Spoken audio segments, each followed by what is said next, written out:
다 함께 사도신경으로 신앙 고백하면서 11월 28일 새벽 기도회를 하나님 앞에 올려드리겠습니다.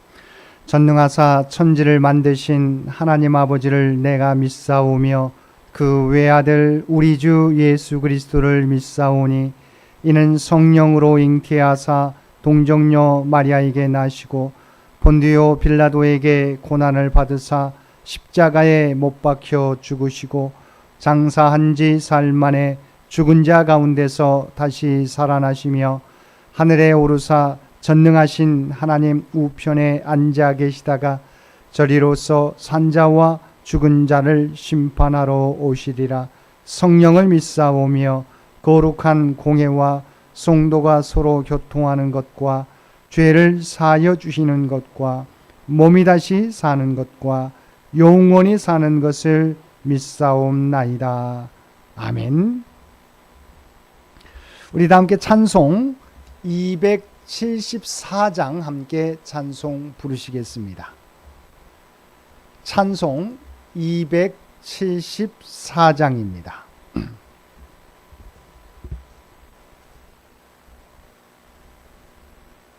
나 행한 것 죄뿐이니 주 예수께 비옵기는 나의 몸과 나의 마음을 깨끗하게 하옵소서.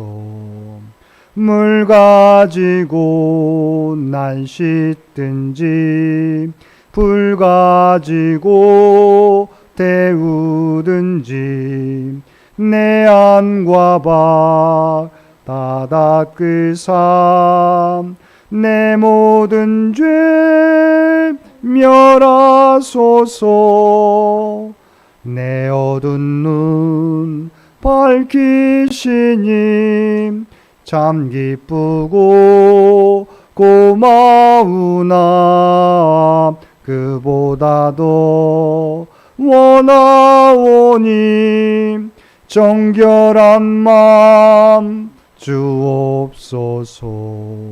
물 가지고 날 씻든지 불 가지고 데우든지 내 안과 밖 다 닦으사 내 모든 죄 멸하소서.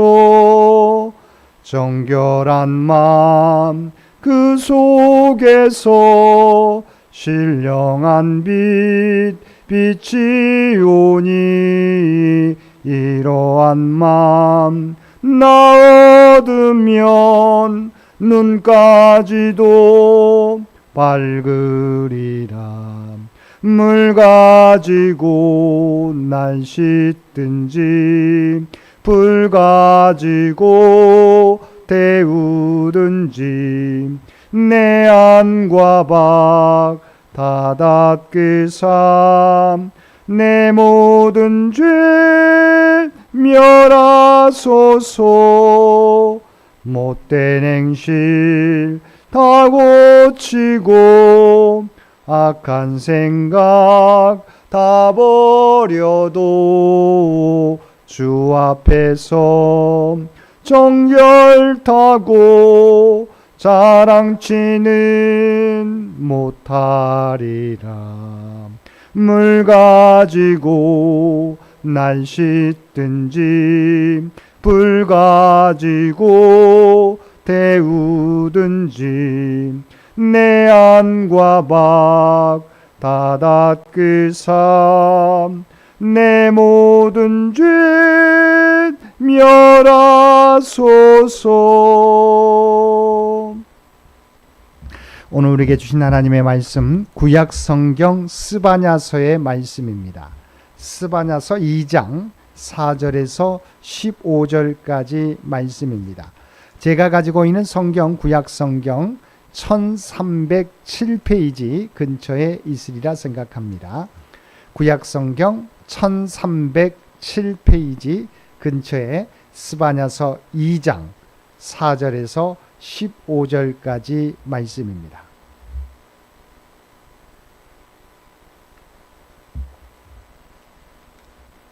스바냐 2장 4절에서 15절까지 우리 주신 말씀 한 절씩 교독합니다. 가살은 버림을 당하며 아스글론은 폐허가 되며 아스돗은 드낫에 쫓겨나며 에그론은 뽑히리라.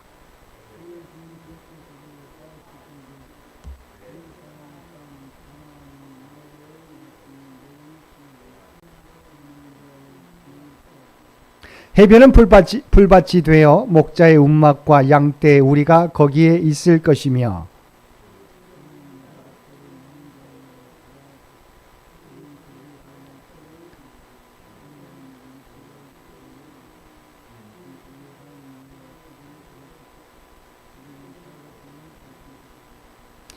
내가 모압의 비방과 암몬 자손이 조롱하는 말을 들었나니 그들이 내 백성을 비방하고 자기들의 경계에 대하여 교만하였느니라.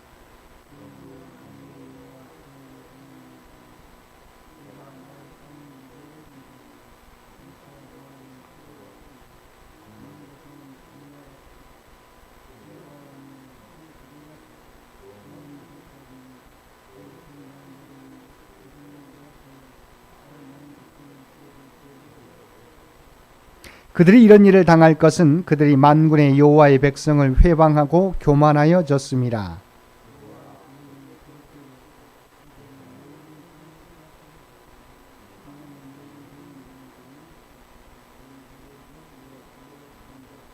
구스 사람들아 너희도 내 칼에 죽임을 당하리라.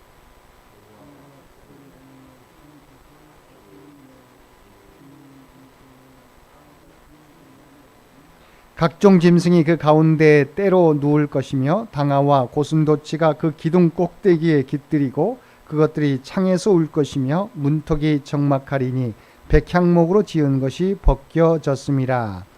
이는 기쁜 성이라 염려 없이 거주하며 마음속에 이르기를 오직 나만 있고 나 외에는 다른 이가 없다 하더니 어찌 이와 같이 황폐하여 들짐승이 엎드릴 곳이 되었는고 지나가는 자마다 비웃으며 손을 흔들이로다. 아멘. 오늘도 새벽을 깨우고 말씀과 기도로 화요일 하루를 시작하는 우리 모든 성도들 가운데 하나님의 놀라운 은혜가 언제나 함께하여 주시기를 주님의 이름으로 간절히 축원드립니다. 오늘부터 목요일까지는 스바냐의 말씀을 가지고 함께 은혜를 나누겠습니다. 먼저 말씀을 전하기에 앞서 간단하게 스바냐서의 배경을 전해드리겠습니다. 스바냐서는 경건한 왕 히스기야의 현손으로 왕족이었던 스바냐가 유다의 영적 개혁을 주도했던 요시야 왕 때 하나님의 부르심을 받아 선지자의 사명을 감당하면서 기록한 소예언서입니다. 스바냐는 하나님이 숨기셨다 또는 하나님이 숨기신 사람이란 뜻입니다. 그의 성장기에 유다는 악한 왕 므낫세의 범죄와 타락으로 우상 숭배와 배교의 거센 물결에 휩싸여 있었습니다.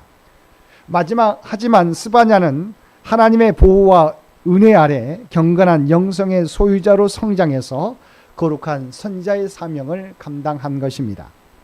무엇보다 왕족 혈통으로 왕실 환경에서 자랐기 때문에 왕궁과 연결된 사람들, 즉 왕족, 제사장, 재판장과 지도자들, 상인과 권세자들의 부패, 배교, 타락을 상세히 알고 다룰 수 있었습니다. 이런 지식과 경험 위에 하나님의 말씀이 임하여 요시야 왕의 영적 개혁을 지지하며 선지자 사명을 수행할 수 있었습니다. 스바냐 선지자는 악한 자들에 대한 여호와의 준엄한 심판과 남은 자들의 구원을 선포했습니다. 스바냐서 1장에서는 유다에 대한 심판 예언이 나오고 이어지는 오늘 본문에서는 열방들에 대한 심판 예언이 나옵니다. 여기에서 블레셋, 모압, 암몬, 구스, 아수르 등 유다 주변의 5개국이 하나님의 심판 대상으로 나타납니다. 이들 5나라는 선민 이스라엘의 사면에 위치한 나라들로 모든 열방을 상징합니다. 이와 같이 하나님께서 열방에 대한 심판 예언을 주신 이유는 먼저 하나님의 주권이 선민 이스라엘뿐만 아니라 온 세상에 미침을 보여주기 위함입니다. 또한 하나님께서 이방 나라까지도 심판하시는 예언을 주신 또 다른 이유는 하나님의 공의로운 성품에 근거합니다. 하나님께서는 악을 행하는 자는 선민이든 이방인이든 모두 심판을 피할 수 없음을 보여주기 위함입니다. 하나님께서는 사랑의 하나님이시지만 또한 당신의 사랑과 오래 참으심과 긍휼을 멸시하고 악을 행하는 자들에 대해서는 용납하지 않으시는 공의로운 분이시라는 것입니다. 그러면 본문으로 돌아가서 먼저 4절에서 7절 말씀은 유다의 서편에 위치한 블레셋에 대한 심판 예언을 기록하고 있습니다.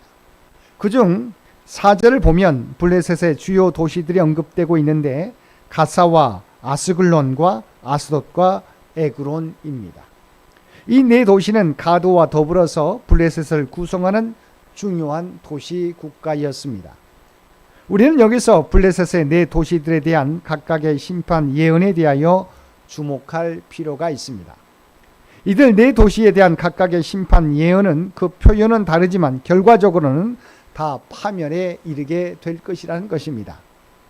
특별히 여기서 네 도시 각각에 대한 심판 예언은 한 가지 중요한 특징을 지니고 있는데 그것은 그 표현들이 해당 도시의 이름과 밀접한 관련이 있다는 것입니다. 먼저 가사에 해당하는 히브리어 아자는 강한이라는 의미를 가지고 있습니다. 그런데 이들은 버림을 당할 것이 예언됩니다. 즉 가사는 스스로 강하다고 여겨지지만 결국 하나님의 심판을 받아 버림을 받고 멸망하게 된다는 것입니다. 또 에그론은 뿌리가 깊은이라는 의미가 있는데 선지자는 그 에그론이 뽑히게 될 것이라고 하였습니다. 즉 에그론은 스스로 뽑히지 않을 것이라고 여길 정도로 경고하였지만 결국 뽑혀 망하게 될 것이라는 것입니다. 또 아스글론은 무게를 다는 장소라는 의미가 있는데 이는 아스글론이 상업도시로서 매우 커다란 번영을 구가하였다는 것을 시사해 줍니다.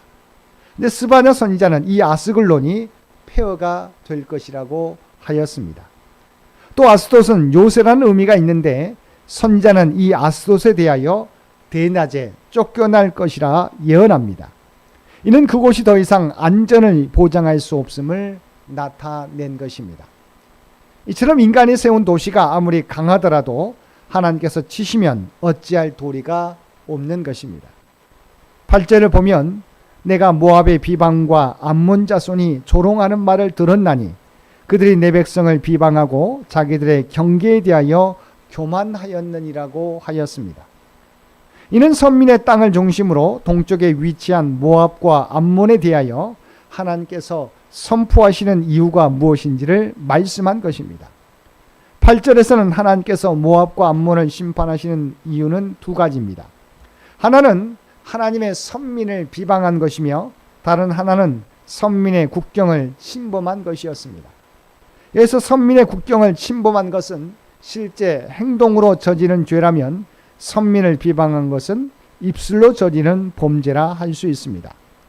9절에서는 8절에서 언급한 모압과 암몬의 죄, 특히 탐욕으로 말미암아 하나님의 선민 이스라엘을 침공한 데 대하여 하나님께서 모압과 암몬을 어떻게 심판하실 것인지를 말씀하고 있습니다. 9절 중반절 말씀입니다. 장차 모압은 소돔 같으며 암몬 자손은 고모라 같을 것이라 찔레가 나며 소금 구덩이가 되어 영원히 황폐하리니라고 말씀하셨습니다. 그래서 소돔과 고모라는 모압과 암몬의 조상인 롯이 살던 곳으로 하나님의 심판을 받아 멸망한 성읍들입니다. 그러므로 모압과 암몬을 소돔과 고모라 같이 만드시겠다는 하나님의 선언은 실로 두렵고도 떨리는 생생한 저주가 아닐 수 없습니다.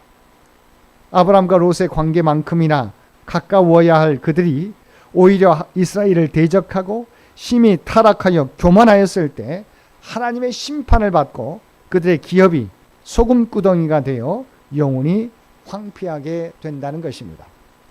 12절은 남쪽의 선민 침략자인 구스에 대한 심판이 나옵니다. 내용은 그들도 내 칼에 죽임을 당하리라고 하는 것입니다. 자, 13절에서 마지막 15절까지의 말씀에서는 북쪽의 선민 침략자인 아수르가 당할 멸망 예언을 다루고 있습니다. 이러한 멸망 예언은 아수르 제국 자체를 상징하는 수도 니느웨에 장차 이루어질 일을 제시하는 방식으로 되어 있습니다.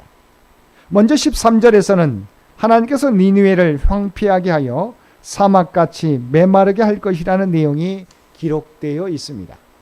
그리고 14절과 15절에는 각종 들짐승들, 곧 당아, 올빼미와 고슴도치 등이 깃들이고 엎드릴 것이라는 내용이 진술되는데, 이 두 들짐승들은 모두 땅의 황폐와 황무함을 상징하는 것들입니다.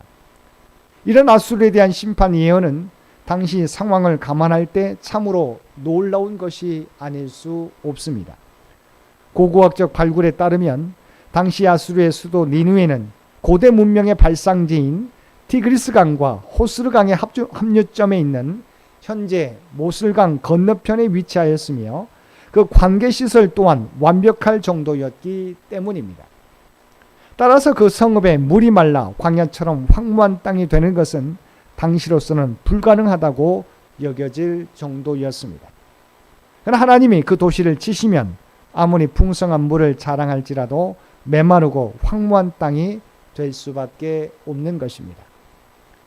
그러므로 우리가 진정 형통한 삶, 축복의 삶을 살기를 원한다면 악을 멀리하고 의를 기초로 삶을 살아가야 할 것입니다. 그것이 진정 하나님으로 말미암는 참된 번영과 형통을 누리기 위한 첩경 지름길입니다. 만일 우리가 이를 깨닫지 못하고 악인의 형통, 악한 자들이 누리는 번영을 부러워하고 그들이 서 있는 자리에 같이 서고자 한다면 이는 자기의 삶을 망가뜨리고 스스로 사막과 황무지와 같은 저주스러운 곳으로 내려앉는 어리석은 일을 행하는 것이 될 것입니다. 사랑하는 성도 여러분, 이처럼 열방을 향한 하나님의 심판은 그들의 교만에서 비롯되었습니다. 그들은 결국 그 교만의 대가로 멸망의 늪에 빠지게 될 것입니다. 마지막 날에 하나님의 심판을 피할 곳은 어디에도 없습니다. 그러므로 세상의 힘과 능력을 의지하지 말고 오직 하나님 앞에 겸손하게 하나님의 뜻을 행하며 살아가는 저와 여러분 모두가 되시기를 주님의 이름으로 간절히 축원드립니다. 함께 기도드리겠습니다. 사랑과 은혜가 충만하신 아버지 하나님, 우리에게 주님의 겸손을 닮아가게 하여 주옵소서. 하나님 앞에서는 그 어떤 권력자도 어떤 나라도 감추어질 것이 없는 줄 믿습니다. 늘 겸손하게 하나님 앞에서 행하며 살아가게 하시고 우리가 이 세상의 구원을 향한 소망의 등불이 되게 하여 주옵소서. 특별히 이 나라 이 민족 가운데 함께하여 주시기를 원합니다. 지금까지 함께해 주신 것처럼 그래서 친히 우리와 함께 하시고 우리의 앞길을 주장하여 주옵소서. 또한 100주년을 준비하며 나아가는 창현재단을 기억하여 주시고 모든 성도들의 기도와 헌신을 기억하여 주시고 오직 하나님의 계획하신 뜻들을 이루는 창현재단이 되게 하여 주시옵소서. 또한 삶의 무거운 짐을 지고 살아가는 주의 백성들의 간국 가운데 함께하여 주시기 원합니다. 육신이 연약한 자들에게는 하나님의 지혜와 회복의 역사를, 경제적으로 어려움 당하는 주의 백성들에게는 그들에게 필요한 은혜를 날마다 허락해 주시며 또한 시험을 치르고 결과를 기다리는 사랑하는 자녀들, 또한 면접을 앞두고 있는 사랑하는 자녀들 가운데 주님 함께하여 주시어서 모든 것이 합력하여 선을 이루어갈 수 있도록 하나님의 영광만을 드러내도록 우리의 사랑하는 자녀들의 앞길을 주장하여 주시옵소서. 세계 각처에서 아버지 하나님 여전히 들려오는 분쟁과 전쟁의 소식 가운데 함께하여 주시고 아버지 하나님 진정한 그리스도의 평화가 그 가운데 임하게 하여 주옵소서. 더 이상 무고한 희생자들이 발생하지 않도록 주께서 친히 주장하여 주시옵소서. 오늘 또 우리에게 복된 하루를 허락해 주신 것 진심으로 감사드립니다. 우리가 이 땅에서 하나님의 부름받은 백성이라고 하는 정체성을 가지고 살아가게 하여 주옵소서. 우리가 발을 딛고 살아가는 삶의 현장에서 삶의 아버지 하나님 거처에서 오직 그리스도의 아름다운 향기, 선한 영향력을 나타내며 살아가는 우리 모두가 되게 하여 주시옵소서. 이제는 우리 주 예수 그리스도의 은혜와 아버지 하나님의 극진하신 사랑하심과 성령님의 교통의 역사가 오늘 주신 말씀을 따라 겸손하게 오직 하나님만 의지하며 믿음의 길을 걸으며 살아가겠노라고 결단하며 세상 가운데 나아가는 사랑하는 주의 백성들과 그의 가정과 산업의 터전 위에 이제로부터 영원토록 함께 해주시기를 우리 주 예수님의 이름으로 간절히 축원하옵나이다. 아멘. 여러분 기도하실 때 오늘 주신 말씀을 위해서, 이 나라의 민족을 위해서, 창현재단을 위해서, 창현의 가족들을 위해서 기도해 주시고 각자의 기도 제목 가지고 하나님 앞에 더욱더 가까이 나아가시기를 바랍니다.